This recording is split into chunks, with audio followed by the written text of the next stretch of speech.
This video is going to pick up on a lot of little details. If it records it, because I had a bit of an incident with the iPad, because I was experimenting. I had a bowl of water and I was putting bits of this lithium electrode into that water to see if it would react violently, and it didn't. You know, I put a bit of each in, I scratched it before I put it in. I could not get the lithium material on these electrodes to actually react in the water. And then I knocked the iPad off and the iPad landed in a huge bowl of water and the water went everywhere and it got into the iPad and with little bits of the lithium-y stuff floating, and it was quite dramatic. It was an exciting evening. The iPad, I ended up washing out the port. The only thing that happened with the iPad was the headphone port. It decided there was headphones in it all the time that wouldn't do audio, so I dried the thing out and then flushed that port out with isopropanol in a syringe, let it dry overnight, and it appears to be back to normal again, which is a bit of a relief because, you know, that'd be quite expensive to replace. Anyway, the gist of that is, I don't know why this is the situation, that this lithium wouldn't react. Maybe it's because I completely discharged and it somehow rendered it inert, or maybe it's oxidized because it was all exposed in a thin film to the air. I really don't know. I'm not 100% au fait with that. I was kind of disappointed that it didn't react. If I want something to react, though, I do have... hold on a moment.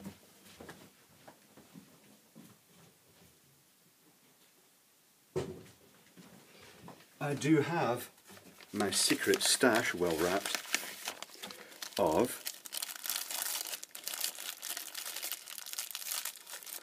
12.5 grams of pure sodium. Oh, that's exciting. Where'd you get that from, Clive? I can't tell you that. It comes from aluminium smelting plants. It's used as a dosing system. They throw it into the smelting alloy. It's just one of the alloys, and this is a convenient way to just throw it in and put in doses of the sodium into the alloy. So yes, I'll be playing about with them one day, but it's quite a lot. A friend put one of these in a bucket of water. That was a really bad idea. He ended up apparently rushing indoors, covered in pellets of sodium, and running into the shower, fully clothed and hosing it all off. So that's clearly going to be quite exciting. However, yes, the lithium, I wondered if maybe by discharging it completely I'd made it sort of, I don't know, removed the energy from it, if you will, so to speak. I'm not 100% sure. I mean, lithium to me I thought was lithium. But this will probably be some lithium-based chemical. It won't just be pure lithium. However, I did try putting a charge back on it by getting two bits sandwiched together with a bit of this electrolyte in between, made it a bit wet, and tried to charge it up on my bench power supply with rather random results. It wasn't very efficient. And then I dropped it in the water and it still didn't do anything. So that's super disappointing. Maybe I'll try it with a fully charged battery sometime. Anyway. What else? Getting back to... I'm just trying to think what else I can cover here. The green light with the little module in the back. I wondered if the 1 amp charging current was just a generous, you know, one of these fictitious figures. However, I can put this to the test. I'll just plug this other thing in. I've just done this all in the completely wrong order, but that's okay. To test this to how much current the charger was putting in, here's the charger, so I'll plug it in. I'll plug it in here. And to measure the current, I've made up this little adapter lead, checking the polarity as I did, and sleeving it so we don't have little short circuits. So if I plug this in here, and I get a generic little meter with crocodile clips on it, we'll use this one, and I set it to 10 amps, put the lead into the 10 amp position, and then I stick that in there, and that in there, and then I plug it into the light. We'll see what it charges the light at. Let's bring that meter into view where you can actually see it. It's very clear, that little meter, because it sits very square. So the answer is that it charges the light at almost dead on an amp, which is quite good, and that suggests that for the 2.2 amp hour cells in series, because bear in mind this is an amp at about 8.4 volts, theoretically it's going to charge that completely in about 2 hours. So now we know. Someone else was asking, could you run the light while it was actually charging? And to be honest, it says in the manual, it says don't do it, but I don't see any problem with that, unless MJ's got other thoughts. To me, the voltage, the charge current of an amp, because it does current regulate. I've had one of these open. I'll open it again, in fact. Yeah, let's open it right now. One has to do such things. So let's get that lid off. Let's pop the lid in this charger and take a wee look inside. And I reckon it is current limited to about an amp, and then of course it's going to cap the voltage about 8.4 volts because it is an actual lithium charger. And let's see if I can not lose that screw. Let's poke that screw, there it goes. Hopefully this is discharged, I'll soon find out when I touch it. In fact, I may just bridge that capacitor before I go any further, because it's quite a beefy little capacitor. Yeah, that's dead. Okay. Yeah, it's definitely dead. So what we got? We have, it's quite nice actually, it's got an anti-tracking slot, it's got the 3mm separation, that's pretty good. It's got the little spark gap here. It's got the switch mode power supply. The incoming supply goes through a glass fuse, through a full bridge rectifier, gets smoothed by this big capacitor. Then it's got basically a fairly standard looking switch mode power supply, the little 8-pin thing. There are so many of them. I'm not 100% sure which one this is. Where's my magnifying glass? Can I even read that? It's got stuff over the top of it. No, I'm not seeing any mark in that at all. I'm not even seeing any laser engraving. It looks like a generic-y chip. That is not marked. Okay, it's a generic chip. And it's got the feedback from the, I mean, looking at this, we kind of know from looking at the other circuits that this diode here is probably coming from a secondary winding. There's usually a winding on the transformer just to power this chip, and that capacitor and that diode are probably they're the little dedicated supply for that chip. Then it's got the opto-isolator, and then I'm guessing that this resistor here, which is green, black, silver, that's going to be 5.1 ohms. Is that right? Let's get that little meter across. Use this because it's handy and because it shows up so well. This might have other circuitry in line with it, so I'm not 100% sure how well this is going to show up. Oh, actually that looks like it might be 0.51. Okay. I rarely deal with very super low value resistors. So that's probably doing the sensing, and there'll be a threshold that as soon as it reaches the 1 amp, the voltage across that will then trigger a transistor. Probably this transistor, maybe. And then that'll control the opto-isolator, but that opto-isolator, I'm guessing this is probably going to be one of those little TLP 471, is it? The little voltage standard, so that will cap the 8.4 volts. It's sort of programmable by a couple of resistors, usually. So I'm guessing that's what's in here. I'm not seeing the secondary coming out in separate, I'm not seeing this sort of coming out in heavy windings as such, the heavily insulated windings, so I'm not sure what the isolation's like in the transformer, but whether that's a hazard in this situation and on this metal-clad light, I'm not 100% sure. I'm always so sceptical about that, but as time goes on I'm just saying, oh well, I guess that's it, a layer of varnish and sticky tape's fine, that's us isolated from the mains, and it's like, is it really? But anyway, it looks okay. It looks quite nice, nicely implemented. It looks like it's been implemented sensibly. And look, they've actually beefed up that output. Oh, that's actually acts as a heatsink for the diode, which is just touching over against the electrolytic, the output electrolytic, which I'm not overly thrilled. I like to keep hot things away from electrolytics. But yeah, that looks reasonable enough. It's what you'd kind of expect. If anything, it's slightly upmarket from what you'd expect, so that's good. But yeah, where was I? Yeah, if you were charging this light and you turned the light on while you were charging it, all that would happen is that the amount of current, 1 amp, would pretty much, it probably would still charge the cells up to a modest level, but it would charge them quite slowly. The current would initially be divided about between the LED and the cells, because as the voltage rose, the current going through the LED, because of its simple resistor arrangement and the other ones and what I presume is in that one, we'll find that out shortly. I'm going to Dremel it open. That would sort of balance off. So even if this was only supplying 500 milliamps, the light would light, but what would happen is you'd end up with an equilibrium where the voltage being supplied by this and the current would match what was going through the LED, and the lithium cell would just sit at that level and take a sort of a medium level of charge. But certainly with 1 amp, I'm thinking that that's pretty much going to run the LED and still put a bit of charge into the lithium cell, but not quickly. So that's quite interesting. I'll put that to the side and screw it back together in a moment. So before I Dremel what's in that apart, let's take a look at something else.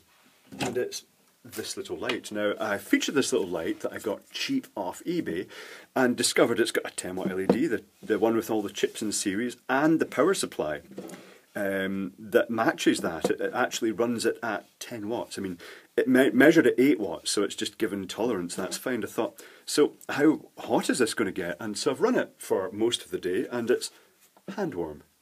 And if I get a thermal imaging camera coming up, taking a wee while to boot.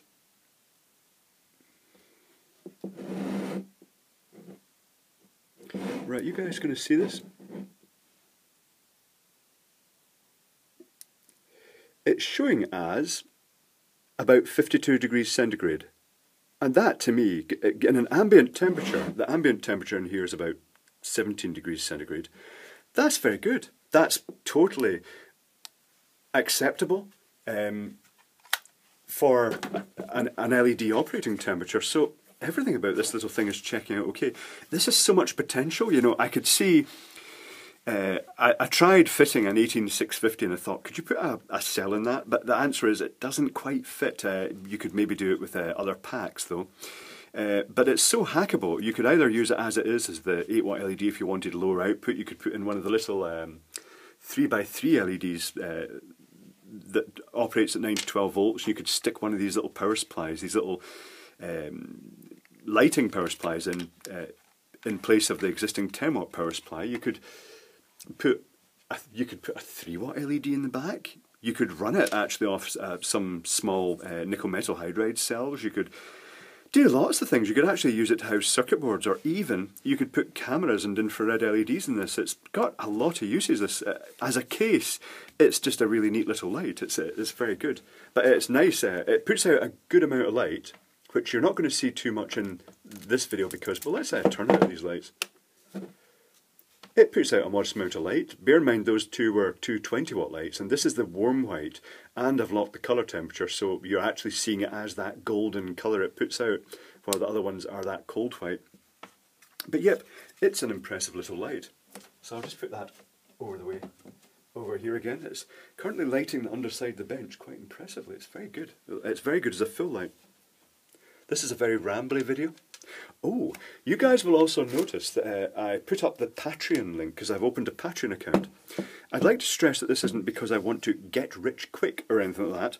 It's just really a way to allow you guys to be a part of the channel by contributing towards stuff like this and maybe some bigger things, because the money that comes in from eBay advertising is not spectacular, to say the least, and although I mean, I've always taken stuff to bits, and the only difference between before and the video channel and now with the video channel is that I've got a camera above watching what I do as I just take stuff to bits on a daily basis.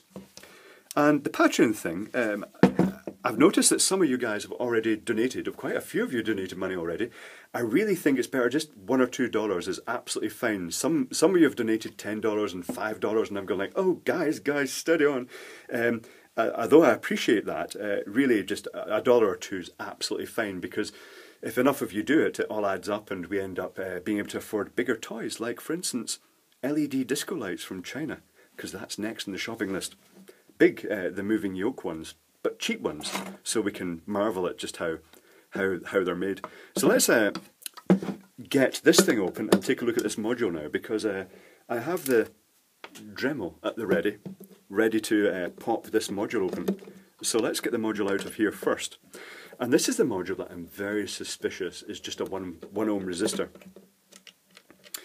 This light, just like the other one, has the 2.2 amp hour lithium cells, the 18650s, creating an 8.4 volt supply.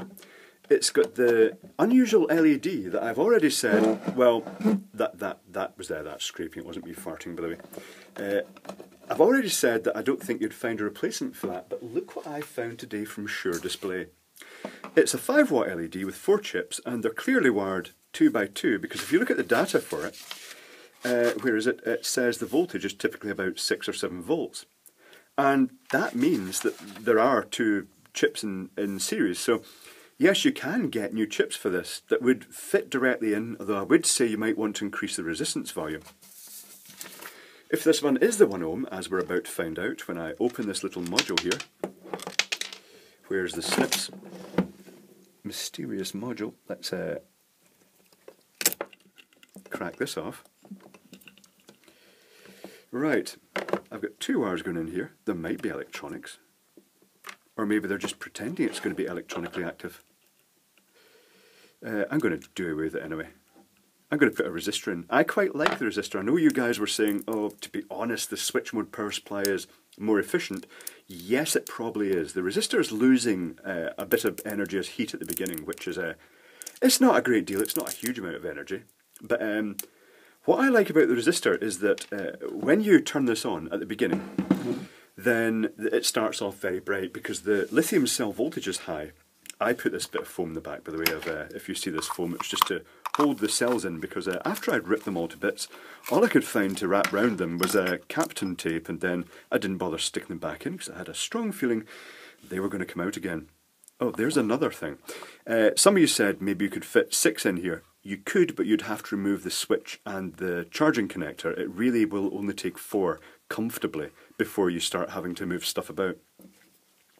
But anyway, here's the little module. And I prefer the idea of the resistor because with a little module where it's going to automatically regulate the voltage and the current, as the voltage drops from the cells, an electronic switch mode power supply is going to gradually pump the current up to compensate for the fact the voltage is dropping, and it wants to drive that LED at 10 watts.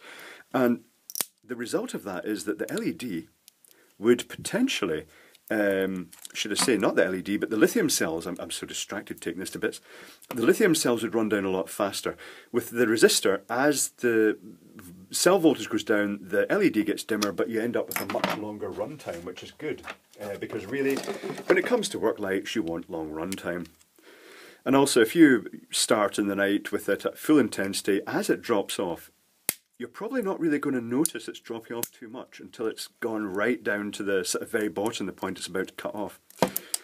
And I'd say that although the work light's quite useful for lighting a large area, I'd still suggest using a head torch for filling in the small details if you're working in something fairly complicated.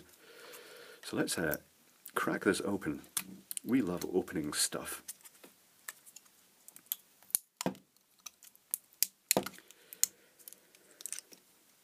Another thing about the channel, I only started doing the videos just because when I moved over here about 3 years ago, it's because my mother had developed dementia, and me and my brother ultimately ended up having to move across. Is this a ceramic resistor I'm seeing here?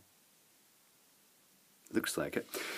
So it's kind of taken me away from my normal work, and although, you know, I've got enough resources to get by and stuff like that, it's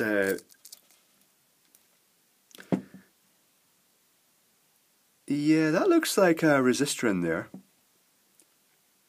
It gave me more time to actually just say, well, I'm going to set up my bench here because I kind of need my workshop. Oh, not sure what that is. That's a little metal fin. Maybe I'm being a bit too destructive here because I thought it was just a resistor. Maybe I'm not. I'm seeing that resistor looks as though that lead out the end of it is going down to that. But yeah, I set the bench up over here and thought, well, you know, I quite enjoy watching other people's videos. I've got more time. So instead of just sitting at my bench taking stuff to bits, I'll video it, because, you know, all I have to do is turn the camera on just before I start. Oh, there's stuff ricocheting everywhere. My lovely, newly cleaned bench as well. Yeah, this is looking, so far all I'm seeing in here is a resistor. A small resistor that's maybe been potted just to help actually cool it down a bit, or maybe it's because yeah, there's not really much in here, is there? No Dremel required. I'm thinking the white wire might just be passing right through. I'm not 100% sure. I've even forgotten what I was talking about there. But anyway, yeah. I'm so engrossed in what I'm doing here. This is just a resistor, isn't it, guys? A resistor and what looks like just a crimped wire on the end of it. I don't think there's any electronics in here other than that resistor. Oh, it's very scrunchy. That's really good for my expensive snips.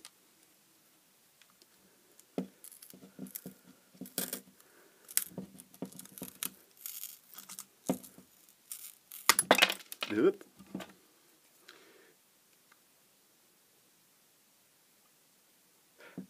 It's two little resistors end to end. I would measure them, but I think I may have completely obliterated them. The value was, oh, you know what, the value is 1 ohm. Could they actually be wired in parallel? And they're 2 ohm resistors wired in parallel, just to share the load. And it may have been that originally the first units did go out with the wee switching converter, and then they suddenly realised that they could put in the resistor, but to just throw people off the scent that they'd saved pennies to get a longer run time. And keep the circuitry simple, and really you don't get much simpler than a resistor.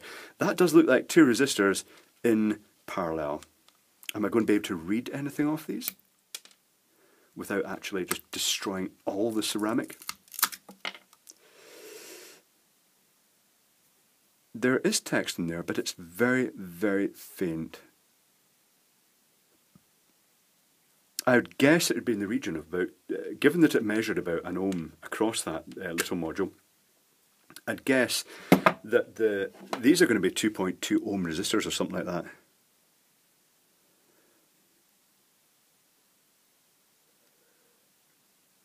I'm not seeing, actually, apart from the fact this is steaming up, I'm not seeing an awful lot here that actually, I think I may have snipped off the bit with the value on it. But you know what, here's the little digimeter. Let's stick it to ohms. Let's see what the reading is just between the shorted leads, because it's going to be quite low. It's 0.5 ohms, so we'll take out about 0.4, 0.5 ohms the leads, and we'll stick it across these resistors.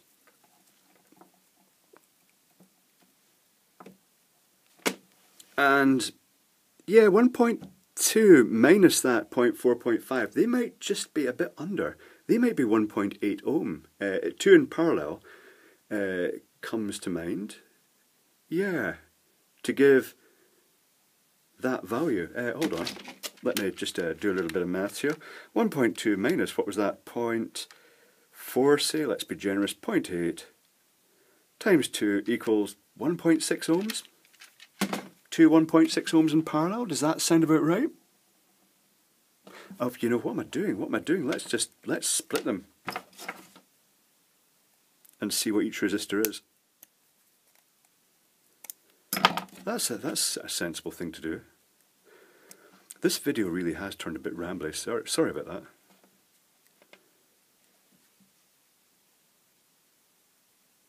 That resistor's 2 ohms minus the 0.4, so say 1.5 ohms, 1.6. Yeah, so they're both about 1.6-ish ohms. And that's what's in that module. So all I'm going to do with this one, and actually I really want to hack this, I want to change this, I want to make it a coloured outdoor light with some green LEDs. I might do the reflector, I might just put in a couple of star LEDs in series and use a lower value resistor. That's quite tempting. That's something I may actually do. one of the reasons I bought these was to just hack them and play with them, so that would be logical. Now, have I covered everything that I'm covering here? I think so. I've covered this little sexy little light, which I know you guys have just gone and explosively bought in bulk from that Chinese supplier, and I don't blame you. It's a great little light. I've covered what's in the module, lots of resin and 2 resistors in parallel. The fact that you can fit 4 cells in here, you could actually boost it up, you could put a 4-cell pack in, but wired as 2 series 2 parallel with the existing protection circuit. And we've opened up the power supply and seen inside that. Oh, you know, there's one more thing. What's in the car charger for the same floodlights? So, is this for 12, 24 volt, does it say? 12 to 24 volts. 8.4 volts out, 1 amp. Let's open this up.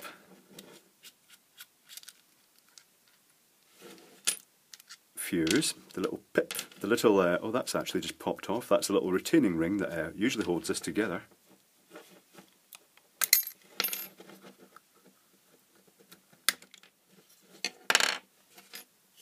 Very typical. Okay, so we've got there's the positive connection, there's the positive connection is the spring, this red one is actually a negative connection. The chip is MC34063, which is that's a typical switching regulator chip you'd normally find in these sort of things. This is steaming up, it must be the excitement. S9015, I think that's just a generic transistor, probably for lighting the LED. There's really not a lot on here. I'm guessing, is there a sense resistor to actually sense current?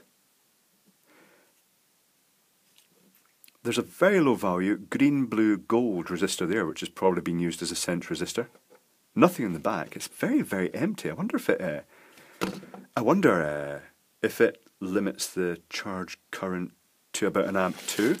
There's only one way to find out. I've already made that little lead up. Oh, sorry guys, this is turning into a huge video. Let's plug it in here.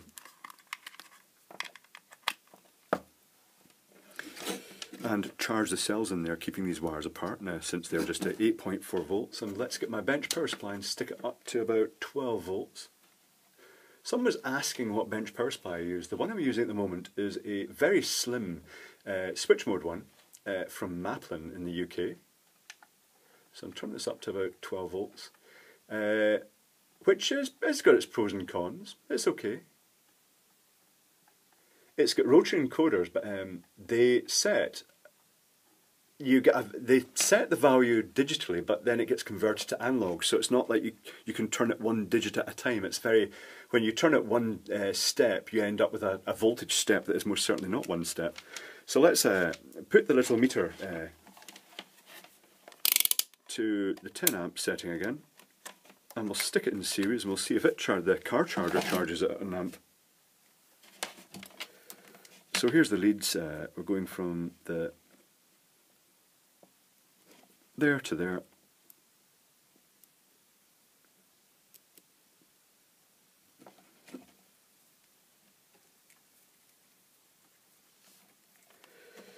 The red one is the negative. That's the positive. Let's make sure this the power supply here is not limiting. Yeah, you know what? The car charger is charging more at let's bump that up to 13.8 volts. Get a sort of, actually the current is shooting up with the voltage. So put it up to about 13.8 volts that I'd normally associate with a car, fully charged, a car that's running. The current has gone up to 1.2 amps charging. On the power supply it's gone to about 1 amp. And interestingly, if you turn the engine off and the voltage did settle down to 12 volts, say, if you just left this on, the current will drop. So that's actually quite a useful feature. It drops to about 440 milliamps on the 12 volt side, and the charge current drops at 500 milliamps. So it'll actually, when the engine's running and the car voltage is a little bit higher, the current will go up. Now what happens if I keep going up to the 24 volts? Is it really rated for this? The current is shooting up now. Oh no, it's stabilising again. I'm up at 16 volts. Actually, 16 volts is the maximum I can go to in this particular range here. So just 1 second. That's 22 volts now. Oh, actually, no, it's not. It's limiting because I've got different voltage ranges, each with their own current limit here. So turning this up, it's now up at 24 volts. And it's still charging an amp, and it's showing about half an amp on the meter here, so I'm not sure how hot this unit will be. I think there's one way to find out. I'll turn the power off momentarily and feel the chip. It's very hot. Very hot indeed. Burny finger hot, but I'm guessing that chip probably has protection to actually keep it, you know, from getting too hot, but that is quite hot. I think that's yeah. That little chip is working hard at that voltage level. Let's turn that on again, and I've got the thermal imaging camera here. Let's take a look at that chip. So I'm going to set that back to the 12 volt sort of level. Look, that's about 14 volts. Actually, I'll just turn that, nudge that down to about 13.8, and we'll use the thermal imaging camera again.